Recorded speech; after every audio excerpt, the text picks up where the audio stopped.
नमस्कार शेतकरी बंधूंनो, मी अमित घोडके. आनंद agro केअरच्या YouTube चॅनलमध्ये आपल्या सगळ्यांचं स्वागत आहे. शेतकरी मित्रांनो, आज आपण एक नवीन मुद्दा घेऊन आलोय जो डाळिंब पिकाशी संबंधित आहे. शेतकरी मित्रांनो, डाळिंब पिकाचं महत्व जर बघितलं तर अनन्यसाधारण महत्व या पिकाला आहे. मार्केटमध्येही वर्षभर चांगल्या प्रकारचे भाव या पिकाला मिळतात. कुठलेही बहार नियोजन असेल, शेतकरी प्रॉपर नियोजन केलं तर त्यात चांगल्या प्रकारचं उत्पन्न घेऊ शकतात. परंतु याच गोष्टींकडे लक्ष देता भरपूर शेतकरी असतील किंवा अनेक शेतकरी नवीन लागवडीकडे वळत आहेत. नवीन लागवड केल्यानंतर बऱ्याच शेतकऱ्यांची समस्या ही असते की कमी क्षेत्र असल्यामुळे त्यांचं 1 ते सुरुवातीचे 2 वर्षाचं जे उत्पन्न आहे ते थांबल्या जातं पूर्णतः. ज्या ठिकाणी शेतकरी 3 ते 4 महिन्याची पिकं घेतात तिथून उत्पन्न वारंवार मिळत असतं, त्या ठिकाणी त्यांना त्या वाट बघावी लागणार आहे. मग या गोष्टीवर पर्याय म्हणजे काय, तर आपण डाळिंब पिकामध्ये आंतरपिकाची लागवड करू शकतो. या गोष्टीमुळे काय फायदे होतात, काय कुठल्या पिकाची लागवड केली पाहिजे, या सर्व गोष्टीवर आपण चर्चा करणार आहोत. तर आजच्या व्हिडिओला सुरुवात करूया. शेतकरी मित्रांनो, हा व्हिडिओ तुम्हाला शेवटपर्यंत बघायचा आहे, कारण या व्हिडिओमध्ये आज आपण जे मुद्दे बघणार आहोत ते मातीची सुपीकता वाढवण्यासाठी आंतरपीक कशा प्रकारे मदत करू शकतं, त्यानंतर कुठली पिकं लागवड केली पाहिजे, कुठली पिकं लागवड करणं टाळलं पाहिजे ज्यामुळे आपल्या डाळिंब मुख्य पिकाला धोका होऊ शकतो, तसेच या पीक लावताना काय काळजी घेतली पाहिजे, त्याचं पाणी व्यवस्थापन असेल, खत व्यवस्थापन असेल, या सगळ्या गोष्टी ते सविस्तरपणे आपण या ठिकाणी आज चर्चा करणार आहोत. तर पहिला जो मुद्दा आहे आपला तो आहे आंतरपीक म्हणजे काय, हे आपण मुळात पहिले समजून घेतलं पाहिजे. आंतरपीक म्हणजे काय शेतकरी मित्रांनो, तर आपण जे मुख्य पीक लावतो त्याच्यासोबत त्याला पूरक पीक लावणार आहे ते म्हणजे आपलं आंतरपीक आहे. आता हे लागवड कुठं करायचं, तर पहिली गोष्ट ही लक्षात घ्या की तुम्ही ज्यावेळेस कुठलं आंतरपीक लावणार आहे तर डाळिंबा तुमचं मुख्य पीक आणि आंतरपीक यामध्ये जी हाईट आहे त्याची ती कशी असली पाहिजे त्याच्या गोष्टीवर आपण लक्ष दिलं पाहिजे. तर मुख्य पिकाशी स्पर्धा करणारं नसलं पाहिजे, त्याच्यापेक्षा हाईट त्याची कमीच असली पाहिजे. आणि हे लागवड करताना आपल्याला जी ह्या स्पेस जो 2 लाईन आहे त्या 2 लाईन मध्ये उरणारा जो हा स्पेस आहे त्या स्पेसचा उपयोग करून त्याचा सुद्धा आपल्याला फायदा घ्यायचा आहे. तिसरी गोष्ट म्हणजे अतिरिक्त उत्पन्नाचा स्रोत आपल्याला मिळवायचा आहे, म्हणून आपल्याला हे आंतरपीक लागवड करायची.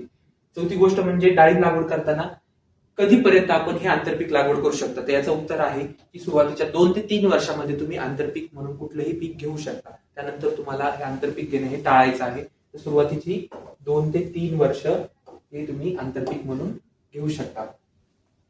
अशा प्रकारे तुम्ही आंतरपिकाचं नियोजन करू शकता. आंतरपीक लागवड करण्याचे फायदे काय होतात, तर पहिला फायदा बघितला तर तुम्हाला अतिरिक्त उत्पन्न मिळतं. त्यानंतर दुसरा फायदा बघितला तर तण नियंत्रण होतं. साहजिक आहे, तुम्ही जर कुठलंही पीक आतमध्ये लागवड केलेले आहे तर या ठिकाणी तुम्ही जे पीक लागवड केलेले त्याच्या ज्या इंटरटिलेज प्रॅक्टिसेस आहेत त्या करणार आहात, त्यामुळे तुम्हाला तण नियंत्रण करण्यास मदत होते. तिसरी गोष्ट म्हणजे मातीची सुपीकता वाढते. आता ही मातीची सुपीकता कसं वाढते, तर बऱ्याच शेतकऱ्यांना प्रश्न पडू शकतो की आपण पीक लावल्यानंतर ते तुमच्या मुख्य पिकाशी अन्नद्रव्य असेल, हवा असेल, सूर्यप्रकाश असेल, या सर्व गोष्टींसाठी स्पर्धा करणार आहे. मग त्या ठिकाणी तुमच्या मातीतलं अन्नद्रव्य जे आहे ते संपणार आहे किंवा ते त्याच्याशी स्पर्धा करून ते घेणार आहे. तर मग मातीची सुपीकता कशा प्रकारे वाढेल, याचं उत्तर तुम्हाला नक्कीच व्हिडिओच्या शेवटी मिळेल. त्यासोबतच ज्या पिकांचं आपण लागवड करतो त्यामुळे जो डाळिंब पिकातले कीड रोगाचं चक्र आहे त्यामध्ये सुद्धा बदल होतो. 2 वेगवेगळ्या प्रकारांची 2 वेगवेगळ्या क्लासमधली पिकं जर लावली फॅमिलीमधली, त्या ठिकाणी त्याचं चक्र मोडण्यात आपल्याला फायदा होतो. आणि पाण्याचा कार्यक्षम वापर सुद्धा तुम्ही या ठिकाणी करू शकता. म्हणजे त्याचा फायदा काय होतो की तुमच्याकडे जर चांगलं मुबलक प्रमाणात पाणी आहे तर नक्कीच तुम्ही या राहिलेल्या मधल्या शिल्लक जागेचा उपयोग पण करून घेऊ शकता आणि त्याचा फायदा पण तुम्हाला त्या प्रकारे होतो. त्यानंतर पुढची गोष्ट म्हणजे आंतरपीक लागवड करताना आपल्याला कुठली काळजी घ्यायची हे बघणं गरजेचं आहे. ज्यावेळेस तुम्ही आंतरपीक लावता त्या आंतरपीक हे मुख्य पिकाच्या तुलनेत छोटे असावं. हाईटला तिथं सूर्यप्रकाशाला कॉम्पिटिशन येऊ नये, कारण डाळिंबाची ग्रोथ करणं हा पहिला पर्पज आपला राहणार आहे आणि त्यानंतर आंतरपीक हा दुसरा पर्पज राहतो. त्यामुळे त्याच्या हाईटला किंवा त्याच्या वाढीसाठी कुठलीही आपल्याला अडचण येणार नाही, याच्यासाठी आपलं त्याची जी हाईट आहे ती कमी असणं गरजेचं आहे. त्यानंतर दुसरी गोष्ट म्हणजे 2 झाडामधील किंवा 2 बेडमधील अंतर. सुरुवात करताना तुम्ही लक्षात घेतलं पाहिजे की तुमच्या 2 झाडामध्ये किती अंतर आहे आणि 2 बेडमध्ये, त्यानुसारच तुम्हाला आंतरपिकाची लागवड करायची. लागवड करताना ही पण गोष्ट लक्षात घ्यायची की ज्या ठिकाणी तुम्ही तुमचं रोप लावलेलं आहे किंवा झाड आहे त्याच्या 2 ते 3 फूट आजूबाजूला कुठलंही पीक नसलं पाहिजे. 2 झाडामधलं अंतर बघून तुम्हाला पिकांची निवड करायची आहे. कमी अंतर असेल तर तुम्ही छोटी पिकं लावू शकता, जास्त अंतर असेल तर तुम्ही 2 झाडामध्ये झेंडूसारखी पिकं लावू शकता, कारण याचा फायदा तुम्हाला निमॅटोड नियंत्रण करण्यासाठी डाळिंब पिकामध्ये होतो, जी की खूप मोठ्या प्रमाणात समस्या डाळिंब पिकामध्ये बघायला मिळते. सुरुवातीपासूनच जर तुम्ही झेंडूची लागवड त्यामध्ये केलेली असेल तर त्याचे जे मुळं असतात त्यातून अशा प्रकारचे काही टॉक्झिन सिक्रेट होतात जे की सूत्रकृमी नियंत्रण करण्यासाठी फायदेशीर असतात. तर त्या ठिकाणी तुम्ही या गोष्टीचा अवलंब करू शकता. त्यानंतर पुढचं म्हणजे आंतरपीक घेताना कोणती पिके आपण घेऊ नये, कुठली पिकं घ्यायची हे आपण नंतर पाहू, पण कुठली पिकं घेऊ नये एकाच वर्गातील म्हणजे एकाच फॅमिलीतील पीक जर बघितलं आपल्याला तर ते घ्यायचं नाहीये, कारण त्याच्यामुळे काय होऊ शकतं, आपल्या ज्या समस्या आहेत त्याच रिलेटेड समस्या असू शकतात आणि त्या वाढण्याची शक्यता जास्त प्रमाणात बघायला मिळते. जसं डाळिंब आहे, पेरू आहे, पपई आहे, या पिकांची निवड तुम्हाला आंतरपीक म्हणून करायची नाहीये. एकाच फॅमिलीतली सोडून इतर फॅमिलीचे पीक लावू शकता. आंतरपीक म्हणून तुम्ही हरभरा किंवा भुईमूग या पिकांची लागवड करणं टाळायचंय. हे पिकं घेऊ शकतो का?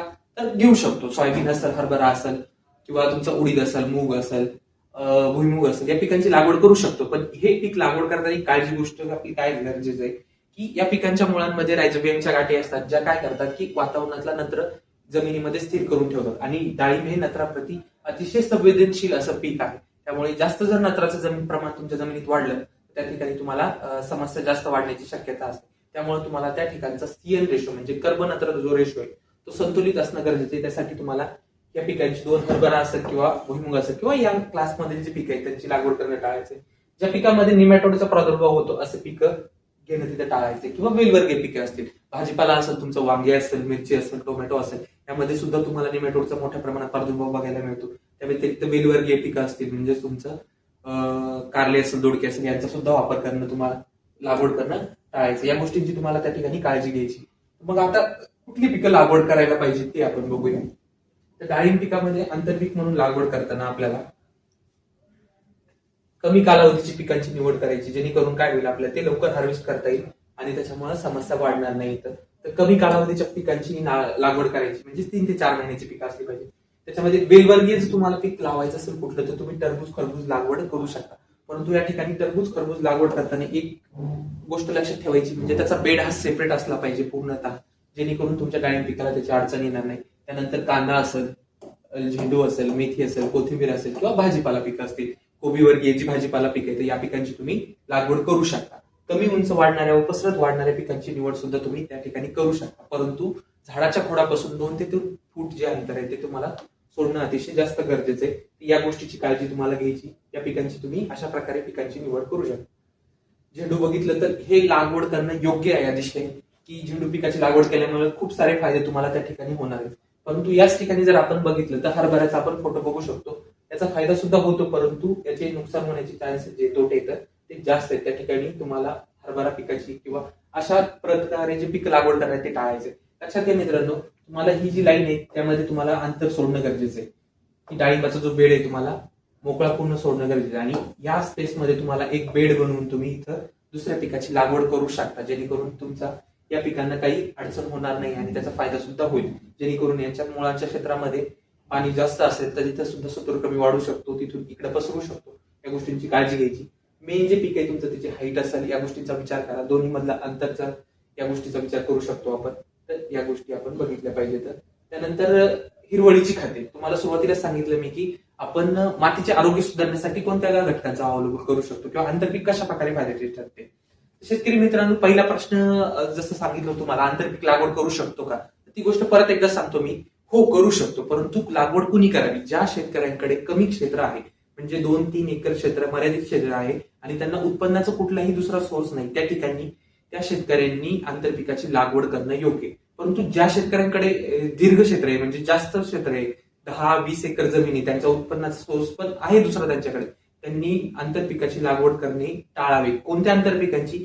जे की उत्पन्न देणार आहेत. परंतु त्या ठिकाणी तुम्ही सुद्धा नक्कीच आंतरपिकाची लागवड करू शकता. त्यामध्ये जर बघितलं आपण तर ढेंचा असेल आपला किंवा ताग असेल, ही जी हिरवळीची खते देणारी पिकं आहेत या दोन्ही पिकांचा तुम्ही वापर करू शकता. जेणेकरून काय होतं, त्या 2 पिका डाळिंब पिकामधली जी माती आहे ती सुपीक होण्यास मदत होणार आहे. सेंद्रिय कर्बाचं प्रमाण वाढणार आहे. कारण ज्यावेळेस तुमचं डाळिंब ही लहान अवस्थेत, वाढीच्या अवस्थेमध्ये छोटा असणार आहे, त्यावेळेस साहजिकच तुमची जमीन खाली राहणार आहे. त्या ठिकाणी जर सेंद्रिय कर्ब वाढला तर मोठ्या प्रमाणात डाळिंब पिकाला त्याचा फायदा होणार आहे. फ्लावरिंग अवस्थेमध्ये आल्यानंतर किंवा फुलोरा अवस्थेमध्ये आल्यानंतर ही पिकं आपल्याला जमिनीत गाडायची. या पिकांची विशेष म्हणजे खासियत ही असते की ही अतिशय कमी कालावधीमध्ये येणार.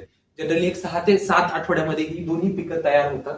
फुलोरा अवस्थेत आल्यानंतर तुम्ही ती मातीमध्ये गाडू शकता आणि तीच माती तुमच्या बेडला लागणार आहे. त्यामुळे काय होणार आहे, त्या ठिकाणी सेंद्रिय कर्बाचं उच्च प्रमाण वाढणार आहे, इतर अन्नद्रव्यांचंही प्रमाण वाढवणार आहे आणि या पिकांपासून साधारणतः 18 ते 20 टन ऑर्गॅनिक खत चांगल्या प्रकारचं तयार होतं. त्या ठिकाणी 100 किलो पर्यंत नत्राचं स्थिरीकरण सुद्धा या पिकामुळे होतं. तर अशा प्रकारे तुम्ही या पिकांची लागवड करू शकता. दुसरं म्हणजे शेवटचा आणि महत्वाचा मुद्दा, पाणी नियोजन.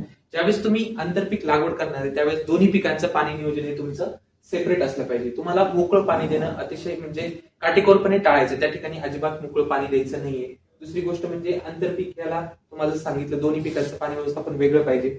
त्याचं दोन्हीचं वेगळं ड्रीप नियोजन वेगळं पाहिजे, जेणेकरून तुम्हाला खतांचं शेड्यूल सुद्धा तुम्हाला त्याप्रमाणे करता येईल.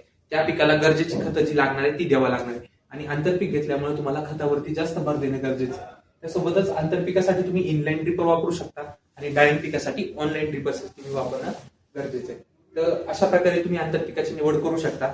शेतकरी मित्रांनो, असाच जर व्हिडिओ आवडला तर लाईक करा. अशाच प्रकारे नवनवीन माहितीसाठी व्हिडिओ पाहण्यासाठी आनंद ॲग्रो केअरच्या युट्यूब चॅनलला सबस्क्राईब करा, लाईक करा आणि शेअर करा. धन्यवाद.